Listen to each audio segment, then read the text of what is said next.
యథార్థంగా ఉంటాం, బాగా అలసిపోయి ఉంటాం, బాగా తిరుగుతూనే ఉంటాం. ఎందుకంటే మన ఇంట్లో కష్టం లేదు, పక్కింట కదా కష్టము, పక్కింట కదా బాధ, పక్కింట కదా స్వస్థం ఉండేది. మన ఇంట్లో ఏమైనా అవుతుందా? ఏమైనా అవుతుందా? ఏం లే. స్వయంచిత, ఓన్ సెల్ఫిస్ట్, మంది మేమే చూసుకుంటూ ఉంటాము, ఇంకొకరు చూసేకి మనకి అగత్యమే లేదు. ఈ విధంగా అలాగే ఉంది. యేసు ప్రభు ఏం చెప్తున్నారు?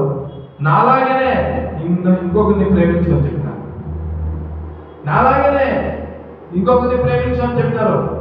దానికి ఒక పాయింట్ ఏమైనా ఆవిష్కరణ ఇస్తా ఉంటా, ఛాన్స్ ఇస్తా ఉంటామా? లేదు. సెల్ఫిస్ట్, నేను బాగుంటే చాలు, నా కూతురు బాగుంటే చాలు, నా కొడుకు బాగుంటే చాలు, నా పెళ్ళ బాగుంటే చాలు, ఇలాగే ఉన్నావు. దానికి యేసు ప్రభు మమ్మల్ని అలాగే పెట్టారు. పైకి అక్కడ లేస్తున్నాం లేదు, కింద దిగుతానే లేదు, అక్కడ ఎండ, అక్కడ చూడు లేదు, అక్కడ చల్లగా లేదు. హల్లెలూయా. యాదన ఒకటి ఉండాలా, చల్లగా ఉండాలా, లేకపోతే ఊడి నేర్చుకుంటారా? యాది లేదంటే అలాగే మేము ఉంటాం. ఎవరికైనా ఉపయోగమే కావాలా? ఎప్పుడైనా నీ సంసారమే, నీ కుటుంబమే, నీ సంసారం అంటే ఎలా ఉంటుంది? ఎవరికైనా ఒకరికి ఉపయోగం కావాలా? నీ నోట ఉండే మాట ఎవరికైనా ఉపయోగం కావాలా? దానికి మిమ్మల్ని పిలిచినది, దానికి మమ్మల్ని పిలిచినది యేసు ప్రభు. ఊరికే ఉండి తిని ముడిపట్టు తినేసి బాగా తిని చచ్చిపోయే కానీ మేము తెలిసినది. ఎవరికైనా ఉపయోగం కావాలి. యక్షిగా లేదు, చల్లగా లేదంటే ఏమేమి ఉపయోగం అవుతుంది? ఎవరికైనా అవుతామా? అయ్యేది. హల్లెలూయా. ఇంకొక వాక్యం చదువుతాము, యెషయా 53:54 2:3.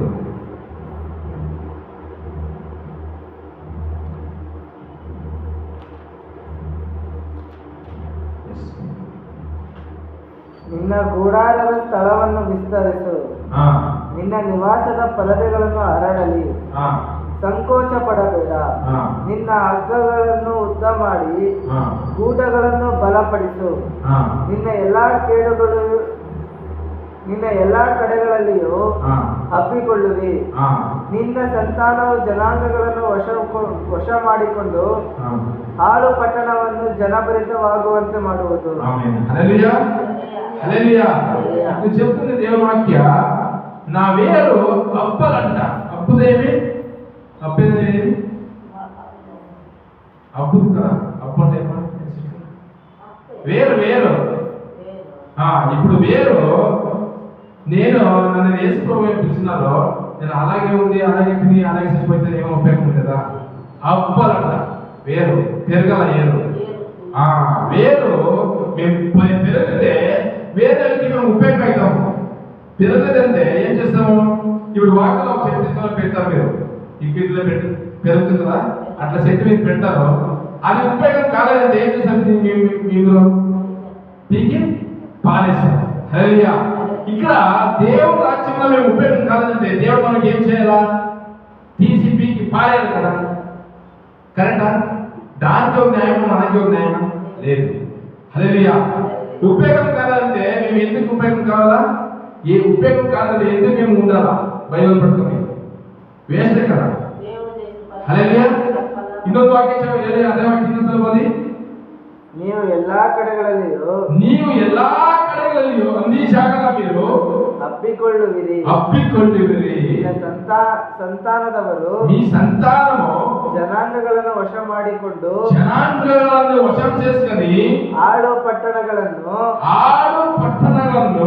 ಜನಭರಿತವಾಗುವಂತೆ ಮಾಡುವರು. హల్లెలూయా.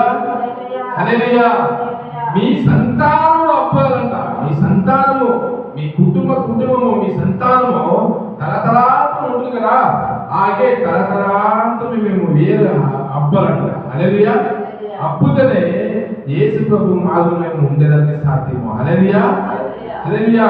డాక్టర్ బిలిగ్రామ్ అనే పెద్ద మిషనరీ ఉండ్రి. హల్లెలూయా. వాళ్ళు ఇలాగే ఇట్లా వాక్యాన్ని, ఈ వాక్యాలంతా పెట్టుకొని, ఇట్లా వాక్యాలంతా పెట్టుకొని వాళ్ళ సంతానం తప్పుతూ ఉంటుంది. హల్లెలూయా. ఇప్పుడు సహా ఆ రాష్ట్రంలో, ఆ రాజ్యంలో వాళ్ళ స్టాంప్ ఉందంట. స్టాంప్ తెలుసు కదా, వాళ్ళ పేరు స్టాంప్ ఉందంట. అంట. హల్లెలూయా. మేము ఎవరికైనా ఉపయోగం అవుతామా? మా పేర్ల ఎవరు స్టాంప్ చేస్తారా? స్టాంప్ తలకాయ ఏమైనా వేస్తామండి? పోని తలకాయ వద్దు, మన పేరు ఏమైనా వేస్తారా? లేదు. యాడమే ఉపయోగం లేదు. అట్లీస్ట్ మమ్మల్ని పిలిచిన యేసు ప్రభు దగ్గర మేము కరెక్ట్ ఉంటామా? ఆడలే. హల్లెలూయా. దానికి యేసు ప్రభు ఇక్కడ వాక్యం విషయం చెప్తున్నది ఏమంటే, మేము అబ్బలంట, అబ్బికొంటే అబ్బలంట. మేము అబ్బలేదంటే మేము ఎవరికి ఉపయోగం లేదు. ఎవరికి ఉపయోగం లేదు. సండే వస్తుంది, చికెన్ మటన్ తింటాము. సాయంత్రం అయితే 11 పొద్దున్న వేస్తాం, పనికి పోతాం. సాయంత్రం వస్తాం, టీవీ చేస్తాం. టీవీ ముందర కూర్చొని ఏమైనా ఉపయోగం లేదా? అట్లీస్ట్ మీ ఇంట్లో ఉండే వస్తువుకైనా ఉపయోగంగా ఉండాలి. ఎవరికి ఉపయోగం లేదంటే ఏమి వేస్ట్ కదా. హల్లెలూయా. హల్లెలూయా. ఆ వాక్యం సరిపోది. ನೀನು నువ్వు ಎಲ್ಲಾ ಕಡೆಗಳಲ್ಲಿಯೂ ನೀ ಶಾಖಗಳನ್ನು ಅಪ್ಪಿಕೊಳ್ಳಲ್ಲ.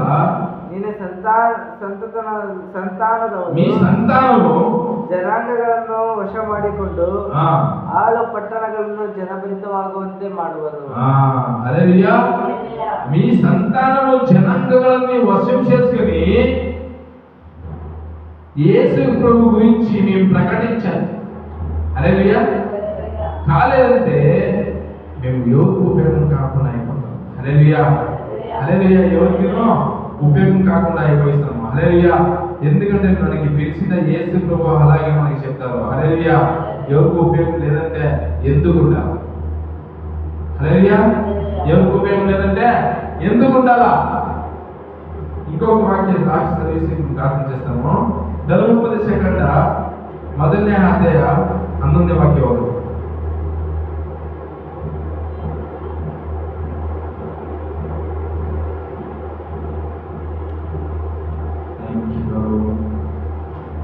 ನೀವು ಈಗ ಇರುವುದಕ್ಕಿಂತಲೂ ಇನ್ನು 1000ದಷ್ಟಾಗುವಂತೆ ನಿಮ್ಮ ಪಿತೃಗಳ ದೇವರಾದ ಯೆಹೋವನು ನಿಮ್ಮನ್ನು ಹೆಚ್ಚಿಸಿ ತನ್ನ ವಾಗ್ದಾನ ಮಾಡಿದ ಪ್ರಕಾರವೇ ನಿಮಗೆ ಶುಭವನ್ನು ಅನುಗ್ರಹಿಸಲಿ. ಇನ್ನೊಂದ್ಸಾರಿ ಓದಿ. ನೀವು ಇರೋದಕ್ಕಿಂತ ಇನ್ನು 1000ದಷ್ಟಾಗುವಂತೆ ನಿಮ್ಮ ಪಿತೃಗಳ ದೇವರಾದ ಯೆಹೋವನು ನಿಮ್ಮನ್ನು ಹೆಚ್ಚಿಸಿ మనకి జ్ఞాపకం చేసి ತಾನು ವಾಗ್ದಾನ ಮಾಡಿದ ಪ್ರಕಾರವೇ ನಿಮಗೆ ಶುಭವನ್ನು ಅನುಗ್ರಹಿಸಲಿ. ಆಮೆನ್. హల్లెలూయా. హల్లెలూయా. యేసు ప్రభు ఏమి ప్రామిస్ చేశారో అలాగే మనకి శుభకార్యాలు కోరుకుంటారట. హల్లెలూయా. హల్లెలూయా. మన సంతానం ఇచ్చాలంటే యేసు ప్రభు వాక్యం పట్టుకొని ఏం చేయాలా? ప్రార్థన చేయాలా. హల్లెలూయా. ప్రార్థన చేయాలా. యేసు ప్రభు ఏం చెప్తారో మనకి, దేవుడు ఏమో చెప్తారో దాన్ని పట్టుకొని మేము ఏం చేయాలా? ప్రార్థన చేయాలా. హల్లెలూయా. మన సంతానం పెరగాలంటే, మేము హక్కుగా పెరగాలంటే దేవుడి దగ్గర ఒకే ఒక మార్గం. హల్లెలూయా. దేవా మీరు చెప్పినారు కదా, నువ్వు ఇలా చేసినారు కదా అని మేము ఏం చేయాలా? ప్రార్థన చేయాలా. లేకపోతే ఏమి చేస్తే మనకి ఉపయోగం లేదు. హల్లెలూయా. అర్థమైందా? అర్థమైనంత నేను